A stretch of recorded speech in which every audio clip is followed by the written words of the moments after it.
মহাবিশ্বের অন্ধকারে কোথাও কি আরেকটি পৃথিবী আছে?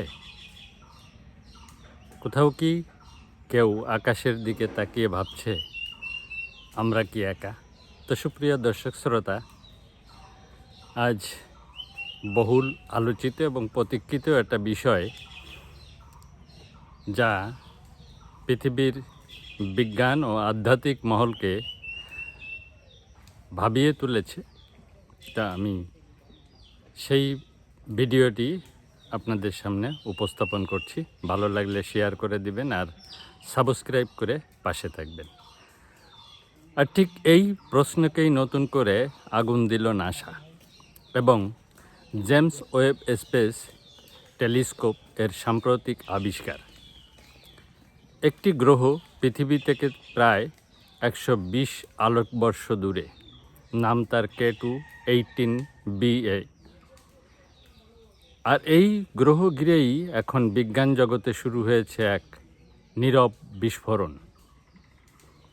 কারণ এই গ্রহের বায়ুমণ্ডলে এমন কিছু গ্যাসের ইঙ্গিত মিলেছে যা পৃথিবীতে সাধারণত জীবিত প্রাণের সাথেই সম্পর্কিত। ভাবুন একবার, মানুষ হাজার হাজার বছর ধরে আকাশের তারা দেখে এসছে। কেউ বলেছে দেবতা, কেউ বলেছে রহস্য, কেউ বলেছে নিঃসঙ্গতা। কিন্তু আজ বিজ্ঞান বলছে হয়তো আমরা একা নই। মহাবিশ্বের নিঃসঙ্গতা ভাঙার শুরু কি এটাই? K2-18b কোনো সাধারণ গ্রহ নয়। এটি এমন একটি অঞ্চলে রয়েছে যাকে বিজ্ঞানীরা বলেন হ্যাবিটেবল জোন, অর্থাৎ এমন দূরত্ব যেখানে পানি তরল অবস্থায় থাকতে পারে। আর যেখানে পানি আছে সেখানে জীবনের সম্ভাবনাও উড়িয়ে দেওয়া যায় না। এই গ্রহ প্রথম শনাক্ত হয়েছিল নাসা এর কেপলার মিশন এর মাধ্যমে। পরে আরও গভীরভাবে পর্যবেক্ষণ করে জেমস ওয়েব স্পেস টেলিস্কোপ। তারপরই সামনে আসে চমকপ্রদ তথ্য।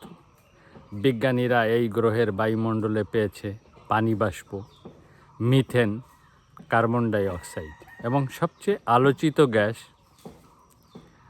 ডিমেথিল সালফাইড, ডিএমএস। কেন ডিএমএস নিয়ে এত উত্তেজনা?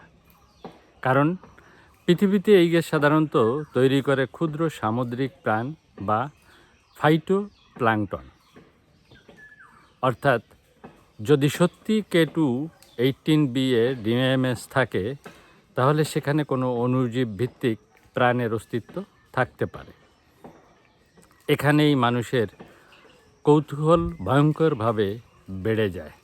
কারণ আমরা এতদিন ভেবেছি জীবন মানেই পৃথিবী। কিন্তু যদি জীবন মহাবিশ্বের স্বাভাবিক ঘটনা হয়, তাহলে আমরা কি সত্যিই বিশেষ?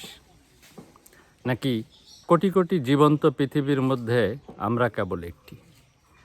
কিন্তু বিজ্ঞান এখনও থামতে বলছে। এখানেই আসে বাস্তবতা বনাম আবেগের সংঘর্ষ। অনেকে সামাজিক মাধ্যমে বলে ফেলেছে নাসা ভিন গ্রহের প্রাণ খুঁজে পেয়েছে, কিন্তু বাস্তবে নাসা এখনও এমন ঘোষণা দেয়নি।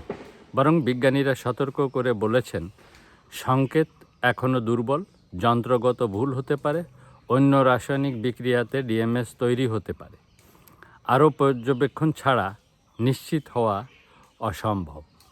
অর্থাৎ এটি এখনও প্রাণের প্রমাণ নয়, বরং প্রাণের সম্ভাবনার দরজা হতে পারে। আইসেন প্ল্যানেট সমুদ্রের এক অচেনা পৃথিবী।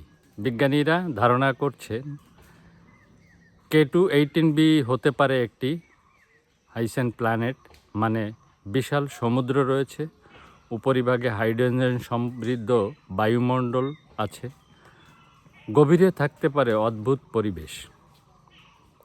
ভাবুন তো, হয়তো সেখানে রয়েছে অন্তহীন কালো সমুদ্র, হয়তো সেখানে কোটি বছর ধরে কোনো ক্ষুদ্র প্রাণ নিঃশব্দে বেঁচে আছে, হয়তো তারা জানেই না পৃথিবী নামের আরেকটি গ্রহ থেকেও কেউ তাদের খুঁজছে।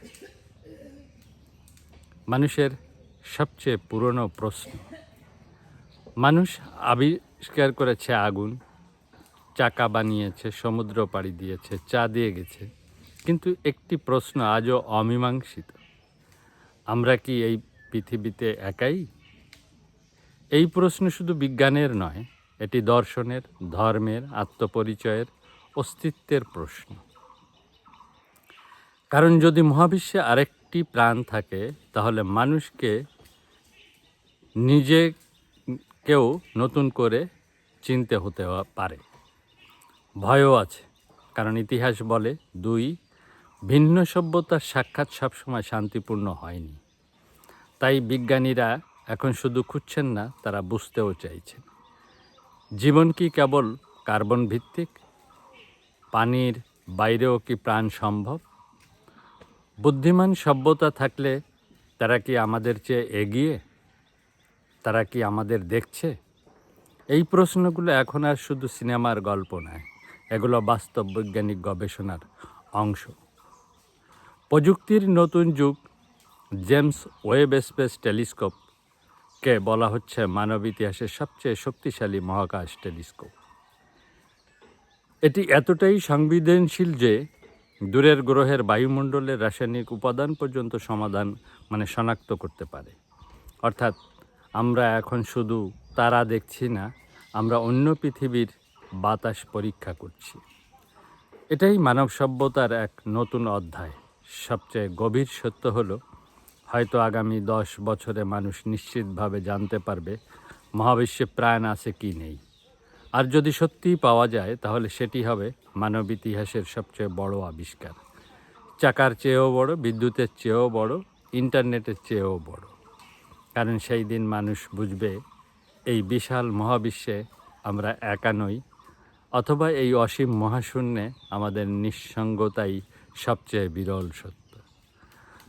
তো দর্শক শ্রোতা, ভালো লাগলে ভিডিওটি শেয়ার করে দিবেন এবং সাবস্ক্রাইব করে পাশে থাকবেন। ধন্যবাদ। মালিক ভরসা। জয় জয় মালিক।